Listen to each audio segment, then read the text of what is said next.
am a writer. Writing books is my profession, but it's more than that, of course. It is also my great lifelong love and fascination. And I don't expect that that's ever going to change.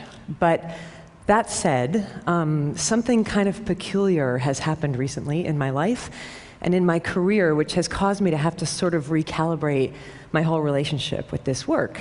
And the peculiar thing is that I recently wrote this book, this memoir called Eat, Pray, Love, which, decidedly unlike any of my previous books, went out in the world for some reason and became this big mega sensation, international bestseller thing, the result of which is that everywhere I go now, people treat me like I'm doomed. Seriously, doomed. Like, they come up to me now like all worried and they say, aren't you afraid? Aren't you afraid you're never going to be able to top that? Aren't you afraid you're going to keep writing for your whole life and you're never again going to create a book that anybody in the world cares about at all, ever again? So that's reassuring, you know. But it would be worse, except for that I happen to remember that over 20 years ago, when I first started telling people when I was a teenager that I wanted to be a writer, I was met with this same kind of sort of fear-based reaction, and people would say, aren't you afraid you're never going to have any success? Aren't you afraid the humiliation of rejection will kill you? Aren't you afraid that you're going to work your whole life at this craft and nothing's ever going to come of it and you're going to die on a scrap heap of broken dreams with your mouth filled with bitter ash of failure? Like that, you know? And the answer, short answer to all those questions is yes. Yes, I'm afraid of all those things. And I always have been, and I'm afraid of many, many more things besides that, you know, people can't even guess at, like seaweed and other things that are scary. But when it comes to writing, the thing that I've been sort of thinking about lately and wondering about lately is why, you know? Is it rational?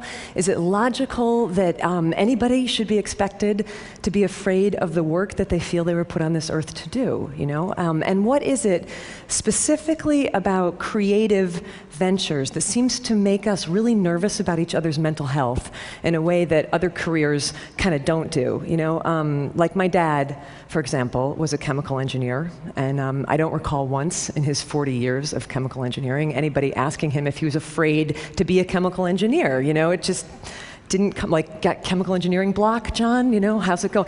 And it just didn't come up like that, you know? But to be fair, right, chemical engineers as a group, you know, haven't really earned a reputation over the centuries for being alcoholic manic depressives, and we writers, you know, we kind of do have that reputation. And not just writers, but creative people across all genres, it seems, have this reputation for being enormously mentally unstable. And, you know, all you have to do is look at the very grim death count in the 20th century alone of really magnificent creative minds who died young and often at their own hands, you know. And even the ones who didn't literally commit suicide seem to be really undone by their gifts, you know. Norman Mailer, just before he died, last interview, he said, "Every one of my books has killed me a little more."